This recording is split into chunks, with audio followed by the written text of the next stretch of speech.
So let me get this straight. Yes, it is very much insane if you are someone who believes that Taylor Swift is a Pentagon psyop on behalf of the Democratic Party.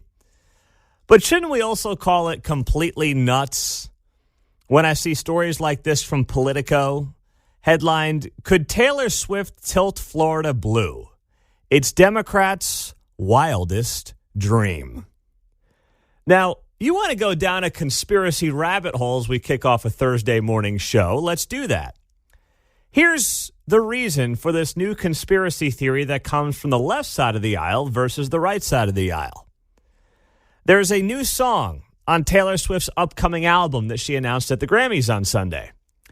And the name of that new song is titled Florida with 3 exclamation points. So there are folks now in Florida who are looking at the name of the song, and they also are looking at the calendar. And they're seeing that Taylor Swift has chosen to hold 3 concerts in Miami less than a month before the November elections. And that has created this enthusiasm that Taylor Swift could turn Florida back to being blue. I mean, how ridiculous is this? We are losing our mind. And this is nothing better than what you're seeing on the right. It's still one grandiose conspiracy theory. It's just coming from the other side of the aisle. And they're both nuts, and they're both based in nothing, John. This is what happened when people don't go to work. Right? This is a sign that people need to get back to work. Too much idle time, yes.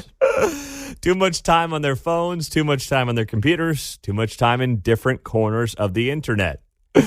Oh, man. So there are quotes here. And here's the amazing part of this, too. There are quotes in this article in Politico as we get the show started this morning from Democratic politicians in Florida who are like, yeah, we hope she's going to do it. Here's Representative Maxwell Frost. She told Politico, "It's so close to the election, we hope there's a message included to encourage folks, especially her fans, to go vote. We need the help." So stop right there. We need the help. That tells me all I need to know. They're desperate, and they are hoping that the world's biggest pop star can bail them out. And that's, frankly, if you're someone who's kind of like, I hope Taylor Swift doesn't get political. I hope that there's no politics from Taylor Swift. What you should be pointing out is the fact that we are 10 months away from an election, and Democrats are so desperate and they're so concerned with Joe being at the top of their ticket that they're hoping Taylor can extend a lifeline. They're sitting there hoping that a 34-year-old pop star will help them win an election in November. And they're not doing it 2 weeks out saying, wow, this thing's going to be close. We need every vote we can get. It literally appears to be one of their hopes of how they end up winning, like a political strategy in 2024 appears to include Taylor Swift for them. It's frankly kind of embarrassing. Yet instead, what the right is doing, and instead of looking at this and saying, wow, you guys are this concerned? You guys have this little planning going on right now that you're hoping Taylor's going to bail you out? Instead of like kind of mocking that, they say, yeah, man, whoa, you know what? I knew those Pentagon audio tapes were on to something. Oh, boy, this whole NFL thing is rigged. The relationship's fake. And whoa, we got something brewing here. No. You just have politicians who are desperate. Desperate for their own power, their own ego, their own back pockets, and they're hoping like all get out, Taylor's going to bail them out.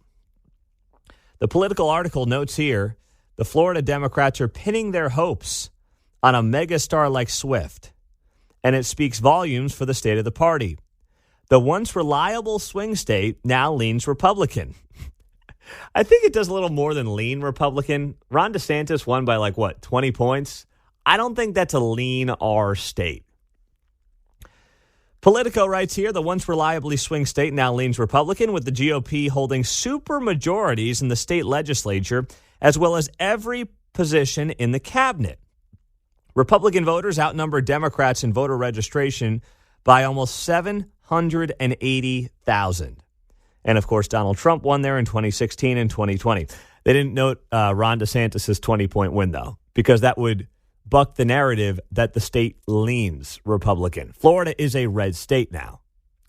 The notion that Taylor Swift would have some song on her album and schedule her concerts in 2024 to try to tilt Florida back to being blue in a state that has shifted more and more red by the election cycle over the last 7-8 years is nuts. That is a conspiracy theory. But because it's branded by outlets like Politico, they make it seem like it's mainstream and something we should actually be paying attention to, John. I'm concerned about who Tua and Tyreek are going to vote for down there, right? I mean, silly. Well, Tyreek, I mean, that guy, he's creating thousands of new voters down there with the amount of kids he's having. Holy cow. Touche. Tyreek. No, never mind. I don't want to start giving him advice. We're certainly a nation of 4D chess conspiracy theorists who can't properly use THERE, THEY apostrophe RE, or THEIR in a sentence. But I digress. Oh, you are definitely onto that.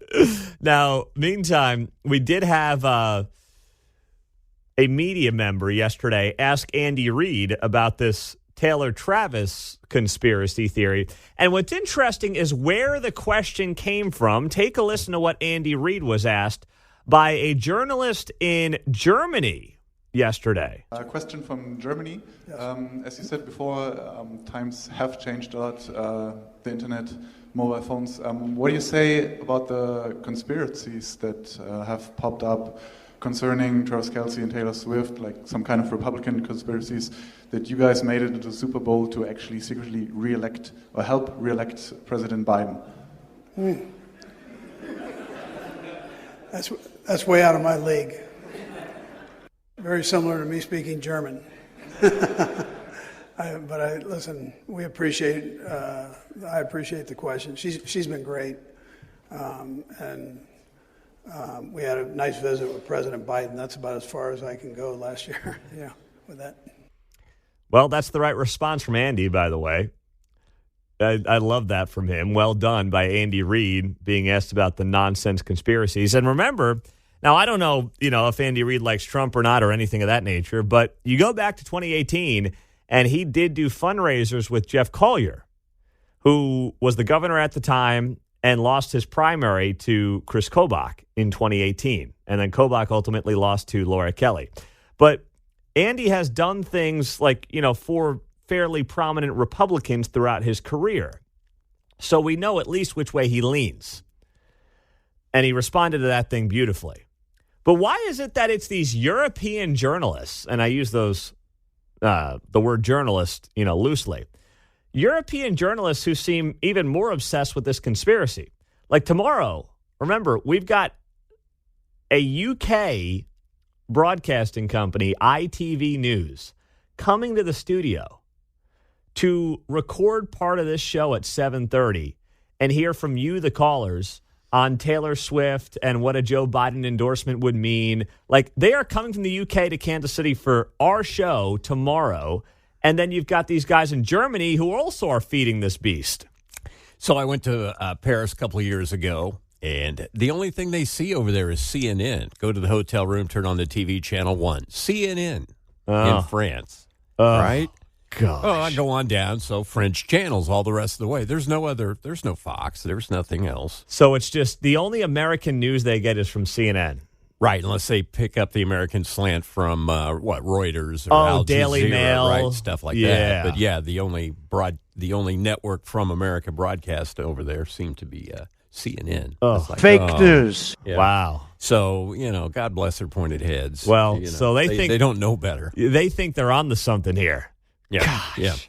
Well, we'll set them straight tomorrow. But remember, ITV News going to be in the studios tomorrow, and they're going to want to hear from you on KCMO Talk Radio. It's going to be a fun day. It's going to be an interesting day. And they're schlepping all their equipment all the way from the UK to do it a little hit on this show tomorrow morning. So that's going to be very interesting. Coming up, we've got Jay Ashcroft, bottom of this hour, Missouri Secretary of State. He's in D.C., and he'll tell you why at 6:35. Meantime, I mean, these potholes around town are awful, right? We joke about them. We know that. But now a young girl is fighting for her life over a terrible accident caused by a pothole in this town. We'll get you the details and the latest on that next on KCMO Talk Radio 95.7 FM. We were sitting around last night, and I said to Kate, I said, these potholes around town are absolutely horrendous right now. Now, I don't do a ton of driving, but I've done enough to see that they're bad, and I've seen the news stories, of course, to know that they're bad. And I don't see how and why the state and the city as well is not on this thing. I mean, we've had 2 great weeks of weather. We've got a great stretch coming up. I know it's going to cool off a little bit here in the next day or so. Greg Bennett's been warning about that on the forecast for 24 hours now. But it's really, I mean, I was looking through next week. If we have a Super Bowl parade, I don't want to say when. I don't want to jinx it. I'm I get a little superstitious with that. If we have a Super Bowl parade next Wednesday, it's going to be like 53 degrees. So we still have this stretch of weather in February that's just been fantastic. And why MoDOT, along with the city of Kansas City, is not all out in full force. And, you know, that's for any municipality, both sides of our state line, but we know it's always worse in Missouri, trying to fill some of these potholes. And I know they're doing some of it, but, man, I'm not seeing nearly enough of it. I don't know about you, but I'm not seeing nearly enough of it. And now we've got this poor girl, this Independence girl, 7, who is still showing no signs of brain activity and is on life support at Children's Mercy. This is from a bad wreck that has been blamed on a pothole. Fox 4 had the report here, and they talked to a lady who hit the very same pothole the day before this awful wreck took place. She tore up her tires, and she reached out to KCPD and called 311. And this is government at its finest, or at its worst, depending how you look at it. It's disturbing for Mariah Cox, but the back tire is completely shredded, who banged up her car in the pothole about 24 hours before the wreck that hurt Tyler. It was so hard, I'm just surprised my car went over it. I'm surprised I didn't lose control. Cox says she called 311 Monday morning and spoke to somebody for 4 minutes and 26 seconds, and she literally told me it could take 60 days to... Wait, 60 days to fill a pothole? That, by the way, if you have not seen the picture of this pothole, East 23rd Traffic Way, that has caused this accident that has a 7-year-old Independence girl fighting for her life. This thing is like a freaking crater. It looks like it's 5 to 6 feet long. It's 3 feet wide. Obviously, depth matters. I mean, it looks like it's at least a foot deep. It is enormous. And for the government, which of course we fund through our tax dollars, to tell a citizen who just tears up a tire, which, by the way, who's paying for that new tire? Of course, the resident is. To tell that resident, yeah, we should be trying to get that one done in about 60 days. 60 days. We are paying more taxes than we've ever paid in this country. You're getting hit here on the property. You're getting hit on the sales. You're getting hit on the income. You're getting hit left and right. And we are now becoming a third world country where we're talking about 60 days to fix a crater in the road in the greatest country known to mankind. As we continue to pump more dollars into every level of government as the services keep getting worse. Are you kidding me? All this talk of infrastructure. Yeah. And suddenly we forgot what it means. Yeah, well, not we, collectively. Yeah, certain people have forgotten. Everyone listening included, we know. But that word gets misused to the point it's like This is infrastructure. Yeah. I thought we had money for infrastructure. I thought we were spending now trillions of dollars on this nonsense. Can't even fix a damn pothole. Fill this pothole. My friend got off work last night and she drove by the potholes again, and she was like, they had some kind of A-frame in front of the biggest one. But somebody had blown it to smithereens. I called the police last night, and the police even said, "Oh, did you call 311 to report this?" And I'm like, yeah, I did on Monday morning. However, why are you telling me to call 311?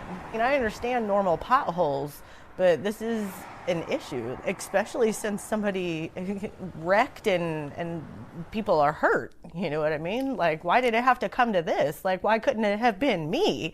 You know what I mean? I would have rather it been me than some little girl. You know what I mean? Like, I know how this mother feels. It's really sad.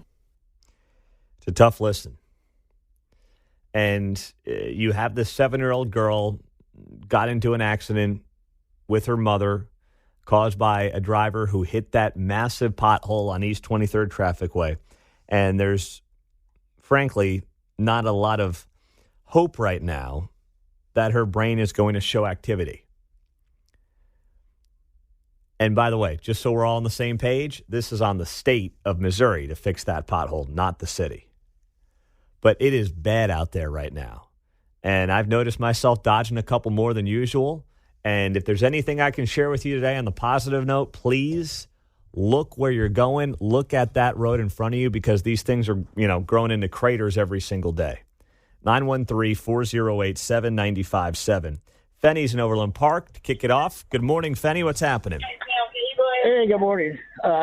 It doesn't take much for a redneck country boy like me to go find 4 or 5, maybe however many cones on the road that it takes to dump in that pothole to where people can't miss it. Put a damn Christmas tree in there. Well, thank you. Thank you, Fenny. I mean, this is not difficult. There's no reason it should take 60 days. But in the meantime, I don't care if it takes 6 days. Why is it? I don't know if it's MoDOT. I don't know if it's KCPD. Whoever's got to get out there and put some damn cones in these things, someone's got to be responsible for this. Absolutely. My F-450 will hold probably 100 of them. Mm-hmm. And it won't even be full. Yeah. Whatever it takes just to make that just the most obnoxious but safe thing on the road.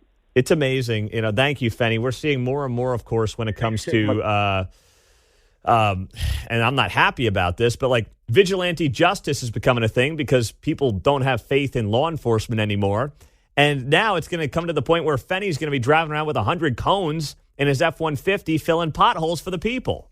I just looked, and this thing's the size of Trey Smith. It's huge, right? Yeah. I'm telling you, it's 5 to 6 feet long. It's 3 to 4 feet wide, and it's at least a foot deep. It's nuts. They got lifeguard on duty. Thank you, Dennis, I got 30 seconds for you in Bonner Springs, brother. Going down I-70 yesterday, dodging potholes, 60 miles an hour. Kansas City, Missouri solid waste trucks, open hoppers, trash flying out of them, hitting people's cars, flies onto your windshield, blocks your view. So now you're dodging potholes and trash. And it's just mind-boggling to me drive over in that city, Pete, and look at the trash. It's pathetic. Yeah. And I know you talked to your buddy on Thursdays, but I called 911. I didn't call 311. I called 911 because people are jamming on the brakes. Yeah. Hey, I will have the mayor on in an hour. We're going to talk about these potholes and much more.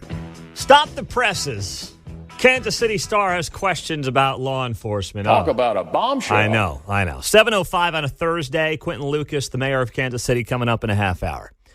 So if you haven't seen it yet, this viral moment from the Power and Light District, the night of the AFC Championship game, has gotten quite a bit of attention here. And what happened is that on that night, Deshayon Renee Pons, 25-year-old lady, got into an argument with a bartender at Big Sky Bar there at Power and Light about her bill, and police were eventually summoned.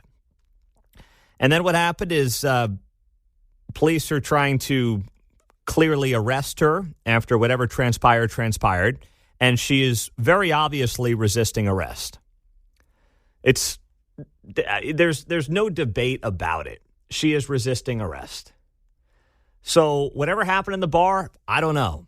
Police are called, and while there are plenty of examples of police being overly aggressive in Kansas City and around the country, there's no evidence right now to suggest that that's what happened here, because we have plenty of video of somebody who is very obviously not listening to law enforcement and is resisting arrest.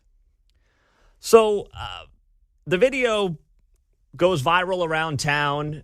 Here's a little bit of what it sounded like. We played this yesterday. Let's roll it again. Daddy, chill.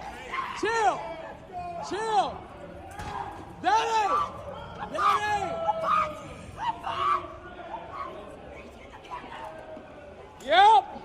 Yep. Just turn her over. And that last line there from one of the law enforcement officers saying, if you act like an animal, we're going to treat you like an animal, is getting viewed at in some corners as a racial line. Now, as I said yesterday on the show, when my youngest daughter is acting like an animal, I call her an animal. Technically, we're all animals. If you perceive a cop calling a black woman an animal, well, to me, that is driving a racial narrative on your end, because any of us who are acting completely out of control can act like an animal. It's not exclusive to somebody who's black. It can happen to any of us. If you are out of your mind, screaming, yelling, resisting arrest, when there's multiple cops trying to arrest you, and you are on another planet, and you could hear the way this individual was screaming, you're acting like an animal. It doesn't matter what your skin color is. You are acting like an animal. And if a cop in a heated moment trying to arrest somebody who's flailing and screaming says, stop acting like an animal, is he saying that because of the skin color of the individual? Or is he saying that because of how they're acting? I would point to the latter because, once again, I've called plenty of people who are acting insane animals. Doesn't matter what their skin color is. Like I said, I think I've called my youngest daughter an animal 3 times this week. Hey, so you're acting like an animal. Cut it out. As she's flailing on me and I'm trying to change a diaper and, she's exhausted. We're trying to go to bed. Like, acting like an animal. Cut it out. And sometimes she actually likes that. She starts laughing, so it calms her down a little bit, John. You know how that goes. I can't keep up. If something's beast, isn't that good? I would think so. Beast, an animal? I don't know. I know. It's crazy. So the Kansas City Star is all bent out of shape about this, of course. They now have an editorial headlined, "What Happened Behind Closed Door in Power and Light Arrest? Police Must Release Video." Now, what they're referring to is that after they tried to arrest this woman, and there's people videotaping the whole thing at Power and Light, they take her into this room. Now, I don't know if this is like a drunk tank or what this is, but it's at the end of this video that this guy is taping the entire time, and here's what that part sounded like. She's screaming too. Yep. Yo, why is she screaming? Like, let me come in and see. Yep. By the way, the audacity of a civilian to be like, I demand you let me come in there and see what's going on. It's like if you show up to a crime scene and you demand to go beyond the yellow tape. No, that's not how this works, all right? You have to let law enforcement do its job. Now, we know that KCPD has body cameras. I'd like to think that if this is a room that they use to arrest people at Power and Light, there's a camera as well in that room. And what the Kansas City Star is writing here in their editorial board this morning is that they are demanding that to prove nothing nefarious happened to Deshayon Renee Pons at a site, the police must release any video associated with the arrest. Now, here's part of the problem, though. Miss Pons is not alleging anything happened in that room.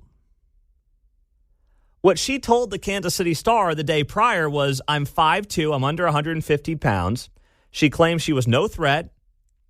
She says that she was in handcuffs. She says, they did things to me that they didn't have to, and it definitely traumatized me. She says it's something I'll never forget. She says, I stay up at night thinking about it. Well, I mean, I assume that she means aggressiveness in terms of how she was arrested, but if you haven't seen the video, I mean, it's out of control. But she is at no point alleging something nefarious happened to her once they brought her into that room following the arrest. What became very evident is that it was an unsafe environment at Power and Light with a bunch of drunk people standing around the police, trying to arrest somebody with their phones out, demanding access. So they took this individual who they had just arrested into a private area, which is probably in the best interest of everybody involved. But of course, the Kansas City Star, instead of saying, gosh, we can't have people trying to push forward vigilante justice. We also need to make sure that when the cops are trying to arrest somebody, everyone stays safe.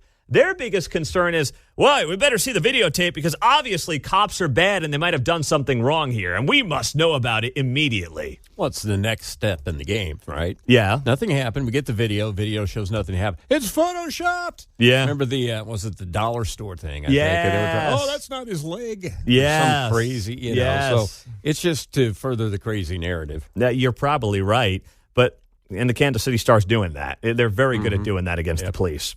So that is their new push here in the editorial board of the Kansas City Star. Police must release video. There's no accusation right now from the person who was arrested that anything happened behind that closed door following the arrest that was out of line. Now, I'd be fine if they released the video because I'm pretty confident the video will lead the Kansas City Star nowhere. And since they have body cameras on, I'm okay with that because I actually want to make them look like a horse's ass. I think that's good when the supposed newspaper of record, who really exists to destroy the police in this town and not much else as far as I can tell. They don't really do anything when it comes to actual news reporting. I'd love to make them look like the clowns that they are. So fine, release it. But at the same time, the fact that they even, without any evidence whatsoever, have drawn this conclusion that something nefarious must have happened without anyone making that accusation, but simply because, well, these guys are in police uniforms, therefore you can't trust them. That is everything that is wrong with so many in local media and, frankly, national media as well. And that's not me defending everything every cop has ever done. We know there's bad cops out there. And frankly, talk to any good cop. They don't like bad cops. It's bad for their business to have bad, corrupt law enforcement officers on the job. But the notion that you can't trust the industry at large, you can't trust a cop that you just passed on the street, I mean, that is completely ridiculous. But it's something they've been pushing for a very long time. They're going to keep doing it. And this Power and Light story is just the latest example of that. 913-408-7957. And all we need now is Jean Peters Baker, the Jackson County prosecutor. I'm sure that she's maybe going to have some ridiculous statement as well. So, yeah, we must have the video. Hey, Jean, could you take care of the damn criminals for once in your life in this town? Come on. You got to be kidding me. Let's fit in Kevin. He's in Overland Park on KCMO. What's up, Kevin? Good morning. Hey, Pete. This is just their new tactic in everything is guilty until you prove your innocence. Yeah. This country is founded on you are innocent until proven guilty, even though she hasn't accused or filed any charges or anything like that. The Star is already saying you're guilty of something, KCPD, and you got to prove your innocence right now. Yeah, that is excellent point, Kevin. And that is, you're right, without any accusations beyond, well, they might have been a little rough or something like that. That's it. That's the only accusation out there at this point in time. So, but you're right, that's the narrative. But of course, when it comes to actual criminals committing crimes, they're the real victims of society. That's the other thing that's completely nuts in the narrative right now. You are guilty until proven innocent, a la Me Too, a la cops. But then if you're actually a criminal committing a crime, well, we got to, pat you on the head and slap you on the wrist because, well, you're really a victim of oppression in America and society at large. We're losing our minds. The mayor of Kansas City is coming up, bottom of the hour. We'll talk to him about that. And also, he wants to give raises to KCPD. So we'll talk to the mayor, bottom of the hour on KCMO. Big Bad Bill O'Reilly. He's going to be on the show tomorrow at 8:05, by the way. We're still annoyed because 1 week ago, he said he was going to be rooting for the 49ers. So we got some beef with our buddy Bill. All that time building this relationship here in Kansas City, he's signing books for this audience. We've had the chance to hang out on his back porch the last couple of summers and talk about the business and the news cycle and the world. And it's been one of the best professional experiences of my life, becoming friends with the guy.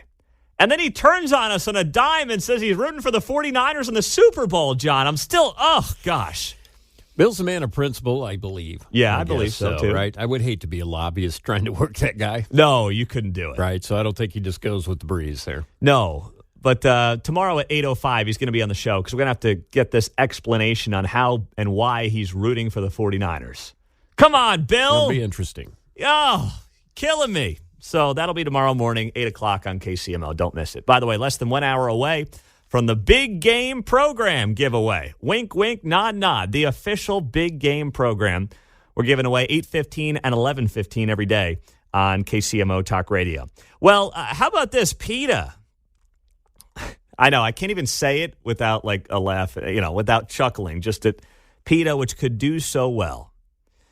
PETA is targeting Kansas merry-go-round maker over animal-themed carousels.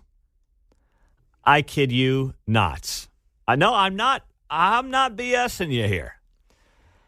PETA has urged the largest amusement ride manufacturer in Kansas to end the production and sale of animal-themed carousels. PETA's president, Ingrid Newkirk, said in a press release, "Children learn through play, and teaching them to have respect and compassion for all living, feeling beings can help create a more just and merciful world." In the release, on the playground, yes. In the release, the organization argued to Chance Rides, a Kansas-based amusement company, that animal-themed merry-go-rounds celebrate exploitation. Gosh. I'm getting pissed now. PETA could do so much good. Because, I've got a dog. We love our dog, Woody. He was a stray. We found him under our car in Woodward, Oklahoma, October 1st of 2011.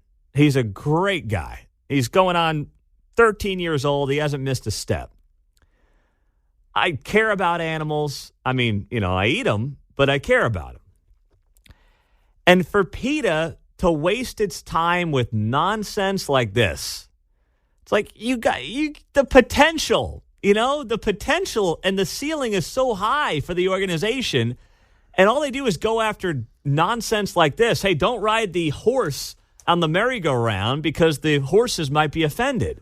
Well, they're not even dealing with real animals, right? Well, yeah, fake animals on the merry-go-round. It's a playground ride. Where is PETA when idiots are trying to pet buffalo in Yellowstone Park? Right? Yeah, why don't you get up there and hand out some pamphlets to these morons that want to pet the buffalo and run with the wolves? Yeah. But I took the girls to Oak Park 2 weeks ago, maybe. Mm-hmm. And I was disappointed. I remember when this came down about maybe a year and a half ago.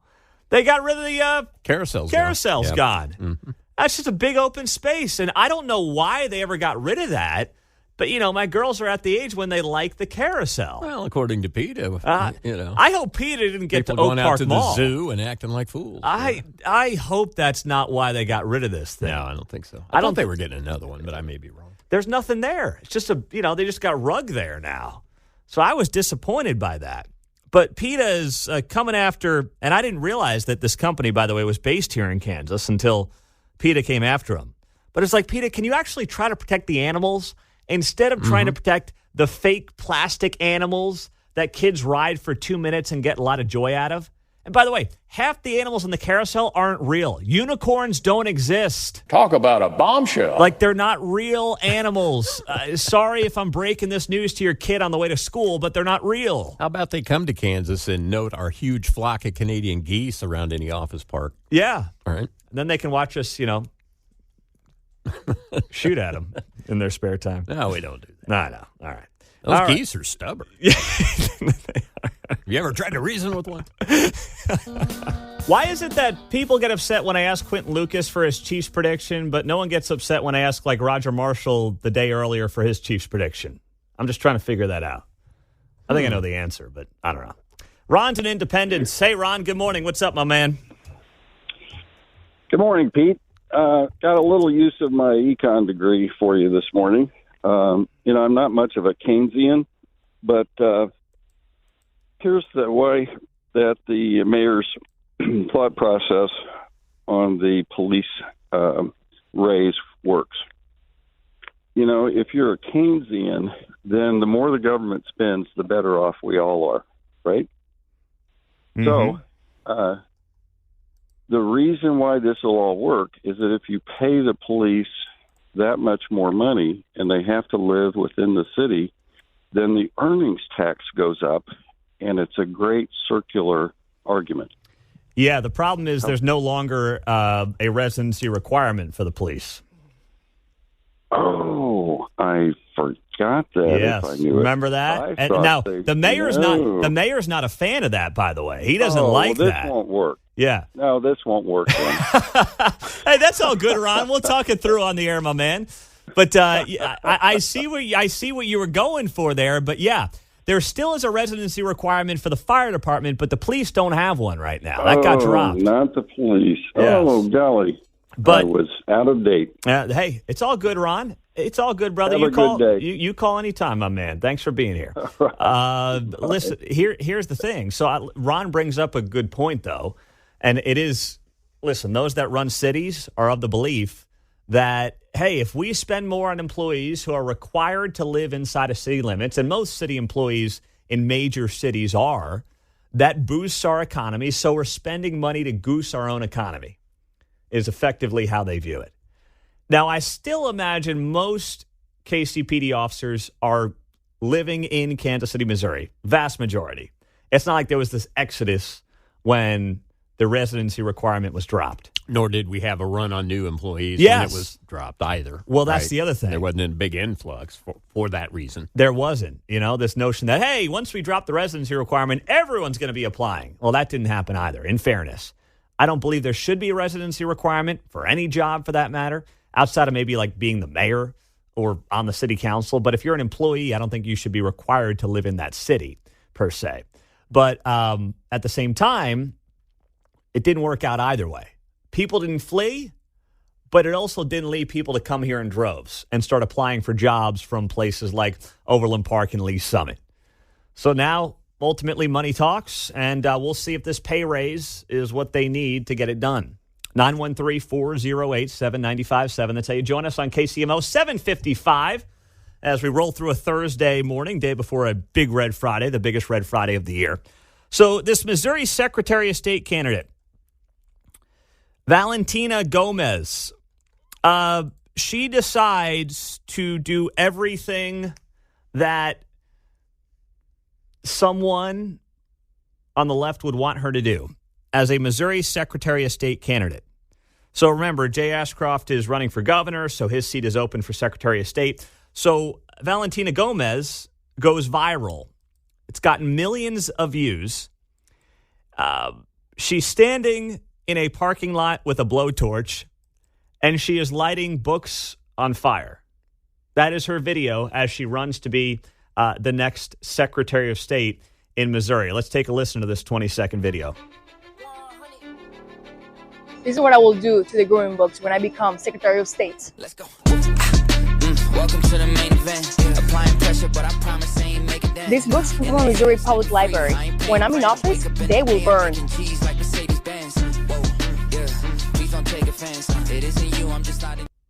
You guys know that song, by the way? I had a little nice beat to it.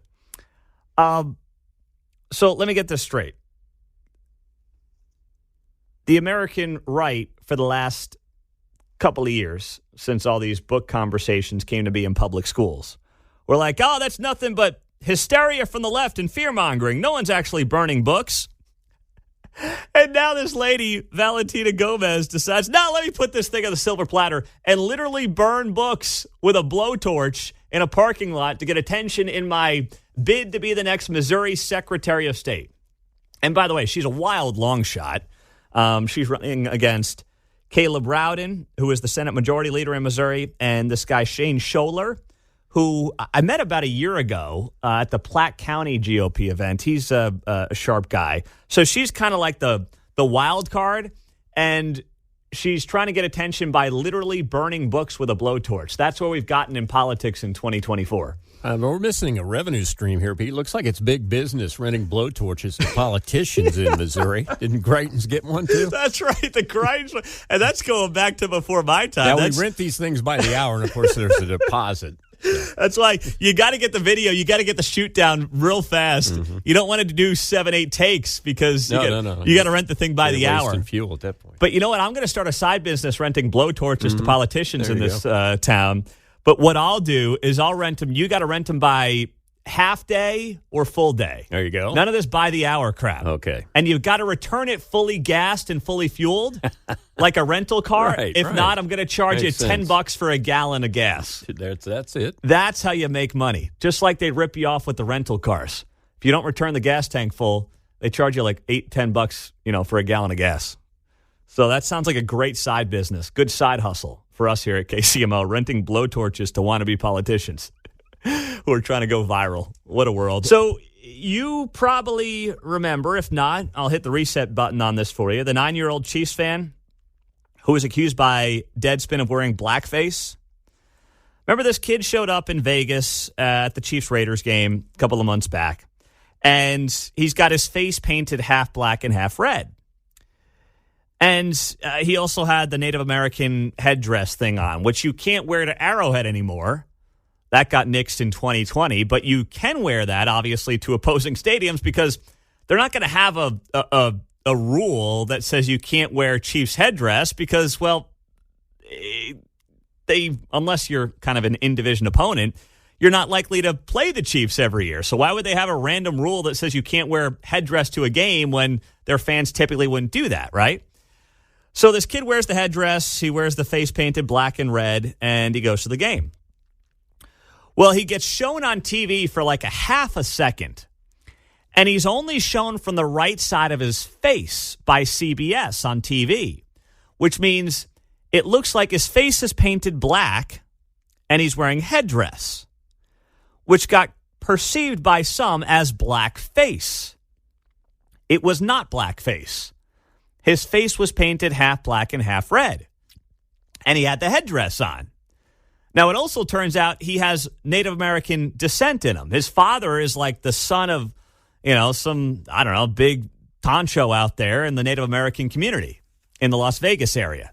So he has Native American blood, he's wearing a headdress, and his face is painted half black and half red. But Deadspin, which is, for those that don't know, if you're like, who's Deadspin? Do they matter? They were very big, I would say, 15 years ago, Mark. Does that sound right? Deadspin was like at the apex of sports commentary. Yeah, probably so. At least a decade. Yeah, it's been at least 10 years since they really mattered. But they were kind of this intersection of sports and pop culture. Kind of before Barstool, they had that mantle of sports, pop culture combining together. And then the last few years, they went just totally off the deep end. They became a left-wing online sports rag, and they really pigeonholed themselves, which was just stupid for business because they had a good thing going. It was fun. It was interesting. They had some good writers. And then, like so many, over the last 7-8 years, they lost their minds. So all they have left is like diehard left-wing sports fans. And there's, by the way, not many of those. Like the traditional sports fan, and the data backs this up outside of the NBA, the traditional sports fan is like right of center. That's just who sports fans are in this country. I wasn't sure if both of them actually subscribed or not. Well, I think one of them's out of the country. So. So it's just bad business all around. So that's all they've got left. So Deadspin writes this article, just calling this kid out, saying he was wearing blackface. And, I mean, it was horrific what they wrote about this 9-year-old Chiefs fan. So now what's happening is the family is suing Deadspin for defamation. The parents of this kid, Shannon and Raul, allege that Deadspin intentionally published a defamatory article exposing the family to a barrage of hate, including death threats. The lawsuit was filed in Delaware, and it states the article falsely alleges the child had found a way to hate black people and the Native Americans at the same time. Imagine writing that with a straight face about a 9-year-old. It alleged that Holden's parents taught Holden, the child, racism and hate at home. I remember we went through the story at the time, and it was just insane that somebody could write something like this, and it not to be satire, but it wasn't. It intentionally painted a picture of the family as anti-black, anti-Native American bigots who proudly engaged in the worst kind of racist conduct motivated by their family's hatred for black and Native Americans. The lawsuit was filed following weeks of legal threats by the family, who demanded that Deadspin, the sports news site, and its senior writer, Karan Phillips, issue a retraction for his story. Headlined, "The NFL needs to speak out against the Chiefs fan in blackface and native headdress." The article included a photo of the boy that was broadcasted on CBS Sports during the November 26th game against the Raiders, showing him standing in a profile appearing to wear blackface and traditional Native American headdress. But, of course, the piece never mentioned that the other half of the boy's face was painted bright red. According to the family, Deadspin and the writer Phillips specifically used the screenshot grab to maliciously and wantonly attack a 9-year-old boy and his parents for their own political agenda. Phillips alleged the boy had managed to disrespect two groups of people at once in the article, which has since been tagged with a community note on X, formerly Twitter, branding it purposely deceiving. So good for the family. I hope they sue Deadspin and they get as much money as they can out of this lawsuit, because it was very evident right out of the gates that this was not blackface. We all knew, despite what CBS showed at the game, we all knew within not even a couple hours, videos and photos started circulating on social media showing that this kid's face was painted half black and half red. He was not in blackface with his Native American headgear on.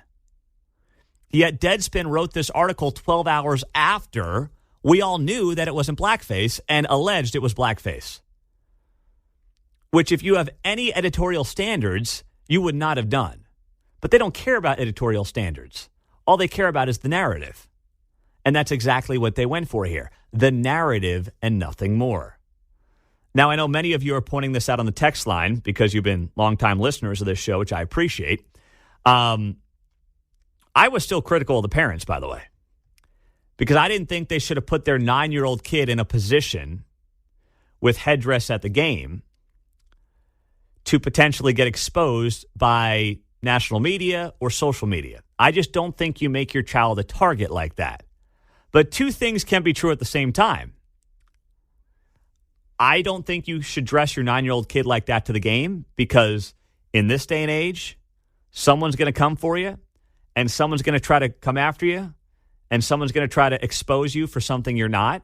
And we should protect our children from that. At the same time, I do believe and support them in suing Deadspin to the moon. So both those things in this specific case can be and are true at the very same time. 8:28, it's great to be here on a Thursday morning, getting ready for Super Bowl 58 on Sunday. I don't know. I wonder if the kid's going to be there, by the way. He's in Vegas. Maybe he'll show up. Just don't paint half your face black this time. That way you don't get yourself into any trouble. I don't know what's going on in Missouri. It's getting nuts. Good morning, 8:35. It's great to be here on KCMO. So we played the clip earlier of the lady running for Secretary of State who took a blowtorch to a bunch of books and decided that was her way to get some attention. Running for Secretary of State as a Republican, Valentina Gomez had this video. This is what I will do to the growing books when I become Secretary of State. Let's go.